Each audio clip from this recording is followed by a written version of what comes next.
ఆత్మల ప్రయాణం journey of souls అనే ఈ పుస్తకాన్ని ఆంగ్లంలో రచించినది డాక్టర్ మైకేల్ న్యూటన్. దీనిని తెలుగులోకి అనువదించినది డివైన్ బ్లిస్ పబ్లికేషన్స్. ఈ 43వ భాగంలో 11వ అధ్యాయమైన పరిణితి చెందిన ఆత్మలను కంటిన్యూ చేద్దాం. ఆమె బహుశా మన నక్షత్ర మండలానికి దగ్గరలో ఉన్నట్లు అనిపించింది. ఈ లోకంలో జన్మించిన ఒక చిన్న ఆత్మలా ఉన్నప్పుడు అతి తక్కువ జీవితకాలాన్ని గడిపినట్లు, అప్పుడు కుమార ఆమె గైడ్లా ఉన్నట్లు చెప్పింది. ఆ లోకంలో జీవులు ఇక ఏమాత్రమూ జీవించలేని విధంగా పరిస్థితులు మారిపోయిన తరువాత వారు భూలోకానికి కలిసి పనిచేసుకోవడానికి వచ్చారని చెప్పింది. భూలోకంలో జీవులు మానసిక వికాసానికి తాను ఇంతకు ముందు చెప్పిన లోకానికి దగ్గర సంబంధం ఉండేదని ఆమె చెప్పింది. ఎగిరే మానవ జాతి భయస్థులుగా మారి ఒకరికొకరు ప్రమాదకరంగా మారడం మొదలయింది. భూమి మీదలాగే అక్కడ కూడా భక్తి విశ్వాసాలతో ఉండే కుటుంబ వాతావరణం ముఖ్యంగా ఉండేది. ఈ రకమైన సంభాషణకు సంబంధించిన ప్రశ్నలను ముగించడానికి నేను ప్రయత్నిస్తున్నప్పుడు మా సంభాషణ మరో మలుపు తిరిగింది. డాక్టర్, అంతరించిపోయిన ఈ లోకంలో జన్మించిన ఆత్మలు ఇప్పుడు భూలోకంలో కూడా ఉన్నాయని నువ్వు అనుకుంటున్నావా? సబ్జెక్ట్ కాసేపు ఆగి నిగ్రహించుకోలేకపోతూ, నిజానికి నేను ఒక ఆత్మను కలిశాను. డాక్టర్, ఏ పరిస్థితుల్లో? సబ్జెక్టు నవ్వుతూ, కొంతకాలం కిందట నేను ఒక పార్టీలో ఒక వ్యక్తిని చూశాను. అతడు నన్ను గుర్తుపట్టాడు. నా భౌతిక రూపాన్ని చూసి కాదు, కానీ మనసుతో గుర్తుపట్టాడు. అది ఒక విచిత్రమైన కలయిక. అతడు నా దగ్గరికి వచ్చి నా చేతిని అందుకున్నప్పుడు నిగ్రహించుకోలేకపోయాను. నేను తనకు తెలుసు అన్నప్పుడు అతడు నన్ను ప్రేరేపిస్తున్నాడని అనుకున్నాను. డాక్టర్, అప్పుడేం జరిగింది? సబ్జెక్టు మృదువుగా, నేను తికమక పడ్డాను. సాధారణంగా నాకు అలా జరగదు. మా మధ్య అవినాభావ సంబంధం ఏదో ఉందని నాకు అనిపించింది. అది లైంగిక సంబంధమని అనుకున్నాను. ఇప్పుడు నాకంతా స్పష్టంగా కనిపిస్తోంది. అతడు ఇకాక్. ఈ పేరును ఆమె గొంతులో నుండి గరగర శబ్దం చేస్తూ చెప్పింది. ఎక్కడో సుదూర ప్రాంతంలో మేమిద్దరము ఒకప్పుడు కలిసి ఉన్నామని, ఇప్పుడు అక్కడ నుండి వచ్చిన వేరే వాళ్ళు 2-3 ఇక్కడ భూమి మీద ఉన్నారని అతడు చెప్పాడు. డాక్టర్, వారి గురించి అతడు ఇంకా ఏమైనా చెప్పాడా? సబ్జెక్ట్ అస్పష్టంగా, లేదు. నాకు ఆశ్చర్యం కలుగుతోంది. వారిని గురించి నేను తెలుసుకుని తీరాలి. డాక్టర్, ఈ లోకంలో అంతకు ముందు గల శారీరక సంబంధాన్ని గురించి ఇకాకి ఇంకా ఏమైనా చెప్పాడా? సబ్జెక్ట్, లేదు. నేను తికమక పడడం అతడు గమనించాడు. నిజానికి అసలు అప్పుడు అతను దేని గురించి మాట్లాడాడో నాకు అర్థం కాలేదు. డాక్టర్, నువ్వు తెలుసుకోలేకపోయావు, కానీ అతను మాత్రం ఈ భూగోళాన్ని గురించి ఎలా తెలుసుకోగలిగాడు? సబ్జెక్టు తికమక పడి, అతడు నాకంటే పరిణితి చెందాడు. అతనికి కుమార బాగా తెలుసు. తనతో తను మాట్లాడుకుంటూ, అతనిక్కడ ఏం చేస్తున్నాడు? డాక్టర్, పార్టీలో అతని గురించి పూర్తిగా చెప్పవా? సబ్జెక్టు మళ్ళీ నవ్వుతూ, అతను నన్ను తన వైపు ఆకర్షించాలని ప్రయత్నిస్తున్నాడని అనుకున్నాను. అది నాకు చాలా ఇబ్బందిగా అనిపించింది. ఎందుకంటే నేను అతని పట్ల ఆకర్షింపబడ్డాను. నేను చాలా ఆకర్షణీయంగా ఉన్నానని అన్నాడు. సాధారణంగా మగవాళ్ళు ఎవరు నాతో అలా చెప్పరు.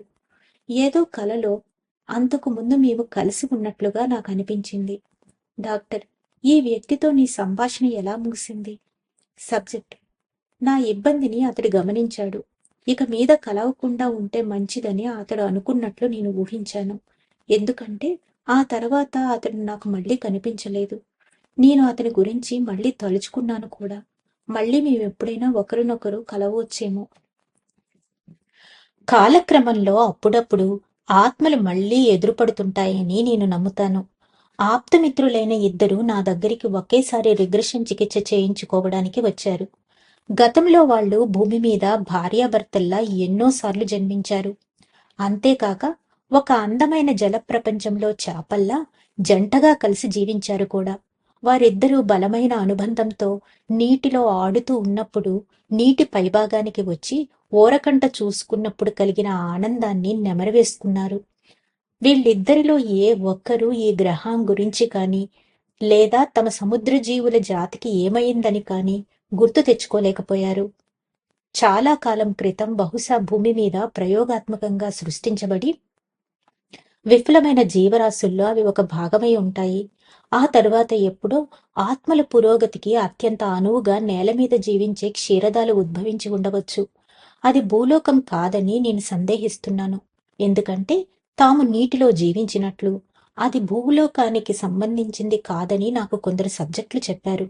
వాళ్ళల్లో ఒకరు, నా జల ప్రపంచం ఎంతో హాయిగా, వెచ్చగా, స్వచ్ఛంగా ఉండేది. ఎందుకంటే మా గ్రహానికి 3 సూర్యులు ఉండేవారు. నీటిలో ఏ మాత్రం చీకటి ఉండేది కాదు. అది మాకు ఎంతో హాయిగా ఉండేది. మా నివాసాలను ఏర్పరుచుకోవటానికి ఆ వాతావరణం ఎంతో అనువుగా ఉండేది అని చెప్పారు. ఎగురుతూ ఉన్నట్లు, నీటిలో శ్వాస పీల్చుకున్నట్లు, మానవులు చెయ్యలేని విన్యాసాలు చేస్తున్నట్లు మనకు రాత్రివేళ వచ్చే కలలు, ఇతర పరిసరాల్లో మనం భౌతిక రూపంలో ఉన్నప్పుడు కలిగిన అనుభవాలకు సంబంధించినవే అయి ఉంటాయని నాకనిపిస్తుంది. నేను ఆత్మల గురించి అధ్యయనం చేసే తొలి రోజుల్లో ఇతర లోకాల్లో జ్ఞాపకాలను గుర్తు తెచ్చుకోగలిగిన నా సబ్జెక్టులు తాము మన నక్షత్ర మండలంలో మన సూర్యునికి సమీపంగా జీవించినట్లు ఎవరైనా చెబుతారేమోనని కొంత ఆశించాను. అలా అనుకోవడం అమాయకత్వమే. సూర్యునికి 10 కాంతి సంవత్సరాల దూరంలో ఉన్న కేవలం 8 నక్షత్రాల సముదాయంతో ఏర్పడిన మిల్కీ వే అనే గెలాక్సీలో భూమి ఎక్కడో దూరంగా ఉంది. మన గెలాక్సీలో 200 బిలియన్ల నక్షత్రాలు ఉన్నాయని, ప్రస్తుతము అలాంటి గెలాక్సీలు 100 బిలియన్లు ఉన్నాయని మనం అనుకుంటున్నాం. జీవరాశులు జీవించటానికి అనువైన సూర్యుల చుట్టూ ఉన్న ప్రపంచాలు మన ఊహకు అందనంత సంఖ్యలో ఉన్నాయి.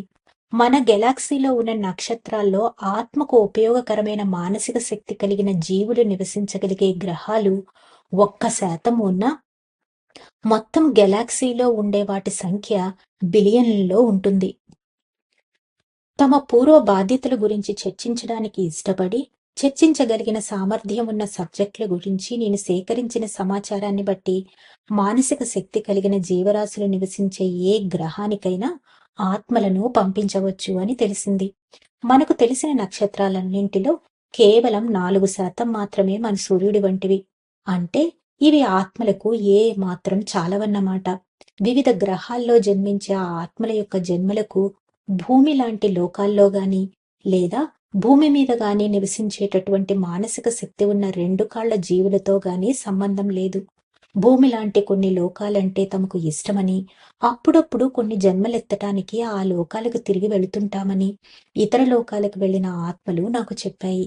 ఇతర లోకాల్లో జీవించిన జన్మలను గురించి నిర్దిష్టమైన వివరాలను గుర్తు తెచ్చుకోగలిగిన సబ్జెక్టులు ఎక్కువ మంది నా దగ్గరకు రాలేదు.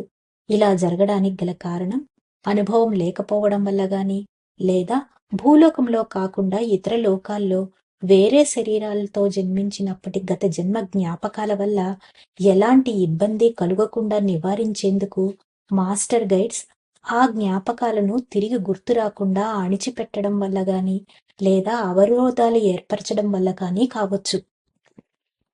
ఇతర లోకాల్లో తమ అనుభవాల గురించి చర్చించగలిగిన సబ్జెక్టులు భూమి మీదకు వచ్చే ముందు ఆత్మలను మానవుల్లాంటి మానసిక శక్తి కలిగిన జీవులు కాకుండా అంతకంటే తక్కువ స్థాయికి చెందిన జీవుల శరీరాలతో తరచుగా ఉంచేవారని తెలిపారు. కానీ థిస్ విషయంలో ఇలా లేదు.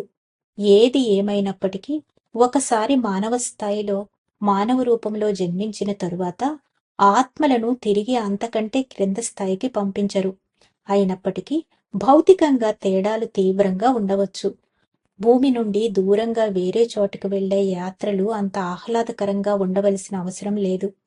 చాలాసార్లు భూమి మీద వరుసగా మానవునిలాగా జన్మించిన తరువాత మార్పు కోసం భూమిలా కాక వేరే వాతావరణంలో ఒకసారి జన్మించాలని ఉందని నేను నా గైడుకి చెప్పాను అని ఒక మధ్యస్థ స్థాయికి చెందిన నా క్లయింట్ ఒకరు చెప్పారు.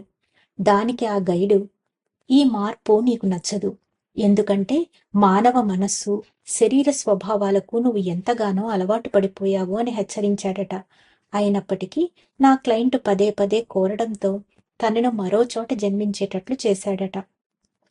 ఆ లోకాన్ని గురించి నా క్లయింట్, ప్రకాశం లేని ఆ ప్రపంచంలో జనసామర్థ్యం ఎక్కువగా ఉండేవారి మధ్య జీవించాను. వారికి ఆలోచన ఉంది గాని విచారంగా ఉండేవారు. ముఖాలు శుద్ధముక్కల్లా తెల్లగా పాలిపోయి ఉండేవి. ఆ ముఖాలపైన చిరునవ్వు అస్సలు కనిపించేది కాదు. మానవుల్లో హాస్యం, చిరునవ్వు, పరిస్థితులకు అనుగుణంగా మారే శక్తి లేని ఆ లోకంలో వారికి దూరంగా ఉంటూ నేను అతి తక్కువ పురోగతిని సాధించాను అని వివరించాడు. ఆత్మల లోకంలో ఉండే ఆత్మ జీవులకు హాస్యం, నవ్వు ముఖ్య లక్షణమని మనం భావిస్తాము. ఈ వ్యక్తికి అవేవీ లేని ఆ లోకంలో జన్మ చాలా కష్టమనిపించింది. ఇప్పుడు కేసు 23తో నా సెషన్ చివరి దశకు చేరుకుంది. అంతరిక్షంలో కాల ప్రమాణాన్ని గురించి, సృష్టి మూలాన్ని గురించి తిస్ నాకు వివరించడానికి ముందు ఆమె అధిచేతన మనస్సు గాఢమైన విశ్రాంత స్థితికి చేరుకోవలసి ఉంటుంది. కాబట్టి అందుకు అవసరమైన ప్రక్రియను ఉపయోగించవలసి వచ్చింది. డాక్టర్ థిస్, మనము దీనిని ఉపయోగించబోతున్నాము. నువ్వు సృష్టి మూలం, సృష్టికర్త వైపు నీ దృష్టిని సారించాలని కోరుతున్నాను. కాసేపాగి నా కోసం ఇది చేస్తావా? సబ్జెక్ట్, అలాగే చేస్తాను. డాక్టర్, సర్వోత్తమమైన సృజనాత్మక శక్తి మూలంతో ఐక్యం కావడమే ఆత్మల అంతిమ లక్ష్యమని నువ్వు చెప్పావు, గుర్తుందా? సబ్జెక్ట్, అవును. సంయోగం చెందడమే ఆత్మల అంతిమ లక్ష్యం. డాక్టర్, ఆత్మల ప్రపంచంలో ఆ సృష్టి మూలశక్తి ఏదైనా ఒక ప్రత్యేక ప్రదేశంలో ఉంటుందా? చెప్పు. సబ్జెక్ట్, ఆ మూలమే ఆత్మల ప్రపంచం. డాక్టర్, అప్పుడు మరి ఆధ్యాత్మిక జీవిత అంతర్భాగంలోనికి వెళ్ళడం గురించి ఆత్మలు ఎందుకు మాట్లాడుతూ ఉంటాయి? సబ్జెక్ట్, మేమంతా బాలాత్మల్లా ఉన్నప్పుడు మా చుట్టూ ప్రతి చోట శక్తి వ్యాపించి ఉందని తెలుసుకుంటాము. కానీ మేము దాని చివర అంచున ఉన్నట్లు అనుభూతి చెందుతాము. మేము ఎదిగే కొద్దీ కేంద్రీకృతమైన మూలశక్తి గురించిన అవగాహన కలుగుతుంది. కానీ అప్పుడు కూడా అదే భావన కలుగుతుంది. డాక్టర్, అయినా దీన్ని పెద్ద ఆత్మల అంటే ఓల్డ్ వన్స్ ప్రదేశం అని పిలిచావా? సబ్జెక్ట్, అవును. మమ్మల్ని ఆత్మల్లా ఉంచే కేంద్రీకృత మూలశక్తిలో అవి భాగమే. డాక్టర్, సరే, ఈ శక్తినంతటినీ కలిపి ఒక మూలశక్తిలా చేసి మానవ పరిభాషలో సృష్టికర్తను వర్ణించగలవా? సబ్జెక్ట్, మనమంతా ఎలా తయారు కావడానికి తపిస్తుంటామో ఆ నిస్వార్థమైన అంతిమ మూల విరాట్ ఆయన. డాక్టర్, ఆ మూలమే ఆత్మల ప్రపంచానికి ప్రాతినిధ్యం వహిస్తున్నప్పుడు ఆ మనోప్రపంచానికి నక్షత్రాలు, గ్రహాలు, జీవరాశులు ఉండే భౌతిక విశ్వాలకు తేడా ఏమిటి? సబ్జెక్ట్, విశ్వాల సృష్టి జన్మించి మరణించడానికే, మూలం వాటిని వాడుకోవడానికే అవి సృష్టించబడ్డాయి. ఆత్మల ప్రపంచమే మూలం. డాక్టర్, మనమంతా జీవిస్తున్నది విస్తరిస్తున్న ఈ విశ్వంలో. ఇది మళ్లీ మళ్లీ కుంచుకుపోయి చివరికి అంతరించపోవచ్చునని అనిపిస్తుంది. కాలమాన పరిమితుల్లో ఈ విశ్వంలో మేము జీవిస్తున్నప్పుడు ఆత్మల ప్రపంచం అలాంటి కాలమాన పరిమితులు లేకుండా ఎలా ఉండగలదు? సబ్జెక్ట్, ఎందుకంటే కొన్ని మండలాల్లో తప్ప మేము భౌతికంగా పరిమితి లేని అనంతమైన ప్రదేశంలో కాలానికి అతీతంగా జీవిస్తూ ఉంటాం కాబట్టి. డాక్టర్, ఈ మండలాలు అంటే ఏమిటో దయచేసి వివరిస్తావా? సబ్జెక్ట్, అవి ఒకదానినొకటి కలుపుతూ ఉండే ద్వారాలు. కాల పరిమితులుండే ఈ భౌతిక ప్రపంచంలోనికి ప్రవేశించడానికి మాకున్న మార్గాలు. డాక్టర్, విశ్వం కాని విశ్వంలో మరియు కాలంలో కాలద్వారాలు ఎలా ఉంటాయి? సబ్జెక్ట్, ఈ ద్వారాలు వివిధ వాస్తవాల మధ్య ప్రవేశ మార్గాలుగా ఉంటాయి. డాక్టర్, సరే, ఆత్మల ప్రపంచానికి పొడవు, వెడల్పు, ఎత్తు, లోతు వంటి కాల ప్రమాణాలు లేనప్పుడు అది ఏ రకంగా వాస్తవ ప్రపంచమవుతుంది? సబ్జెక్ట్, అది నిరంతర సత్యతత్వపు స్థితి. భౌతికమైనవి ప్రమాణాలకు లోబడి మారుతూ ఉండే భౌతిక ప్రపంచానికి అది భిన్నమైనది. డాక్టర్, ఆత్మల ప్రపంచంలో జీవిస్తున్న ఆత్మలకు భూత, భవిష్యత్, వర్తమాన కాలంతో ఏమైనా సంబంధం ఉంటుందా? సబ్జెక్ట్, భౌతిక రూపాలు మారేటప్పుడు ఇవి ఉపయోగపడతాయి. ఇక్కడ నివసించే వారికి, అంటే ఎవరైతే ఈ కాలద్వారాలు దాటుకొని పదార్థం కాలాలతో ఉండే విశ్వంలోనికి వెళ్లాల్సిన అవసరం లేదో వాళ్లకి ఒక రకమైన మార్పు లేని స్థితి ఉంటుంది. గమనిక, కాలద్వారాలను ఆత్మలు ఎలా ఉపయోగించుకుంటాయో అనేది తరువాత అధ్యాయం జన్మల ఎంపికలో వివరంగా పరిశీలిద్దాం. డాక్టర్, విశ్వాలు అని నువ్వు బహువచనంలో చెప్తున్నావు. ఈ ఇతర భౌతిక విశ్వాలు భూమి ఉండే విశ్వానికి దగ్గరలో ఉన్నాయా? సబ్జెక్ట్, అయిష్టంగా అవి మూలానికి అవసరమైనట్లు రకరకాల వాస్తవ తత్వాలు ఉండే విశ్వాలు. డాక్టర్, అంటే ఆత్మల ప్రపంచపు ద్వారాల గుండా వివిధ భౌతిక విశ్వాల్లో ఉండే ఎన్నో ప్రదేశాలలోనికి ఆత్మలు ప్రవేశించగలవా? సబ్జెక్ట్ తలూపుతూ అవును, వెళ్ళగలవు, వెళతాయి కూడా. అత్యంత ఉన్నత స్థాయికి పురోగమించిన ఈ సబ్జెక్టుతో నా సెషన్ ముగించే ముందు నేనొక విషయం చెప్పాలి. గాఢమైన ట్రాన్స్లో ఉన్నప్పుడు చాలా మంది పొడవు, వెడల్పు, ఎత్తు అనే 3 ప్రమాణాలు ఉండే భూలోకానికి అతీతంగా కాల ప్రమాణం లేని ప్రత్యామ్నాయ వాస్తవాలను కూడా గమనించగలరు. నా సబ్జెక్టులు చేతన స్థితిలో ఉన్నప్పుడు ఎలా అయితే అర్థం చేసుకోగలరో అలాగే అంతశ్చేతన స్థితిలో కూడా తమ గత జన్మలు, ప్రస్తుత జన్మలు ఎప్పుడెప్పుడు దేని తర్వాత ఏది జరిగాయో కూడా తెలుసుకోగలరు. అధిచేతన స్థితిలోనికి, ఆత్మల ప్రపంచంలోనికి నేను వాళ్లను తీసుకుని వెళ్ళినప్పుడు మార్పు ఉంటుంది. అక్కడ వాళ్ళు భూలోకంలో ఉండని భూత, భవిష్యత్తు, వర్తమాన కాలాన్ని ఒకటిగా కలిసిపోయి ఉండే ప్రస్తుత కాలాన్ని ఒకే రకంగా ఉండడం వారు చూశారు. ఆత్మల ప్రపంచంలో కొన్ని సెకన్లు భూలోకంలో కొన్ని సంవత్సరాలతో సమానం. వారితో సెషన్లు ముగిసినప్పుడు ఆత్మల ప్రపంచంలో కాలం ఒకటిగా ఉండడం చూసి నా సబ్జెక్టులు తరచూ ఆశ్చర్యపోతూ ఉంటారు. ధన్యవాదాలు మాస్టర్స్. 11వ అధ్యాయమైన పరిణితి చెందిన ఆత్మలలోని మిగిలిన భాగాన్ని రేపు తెలుసుకుందాం.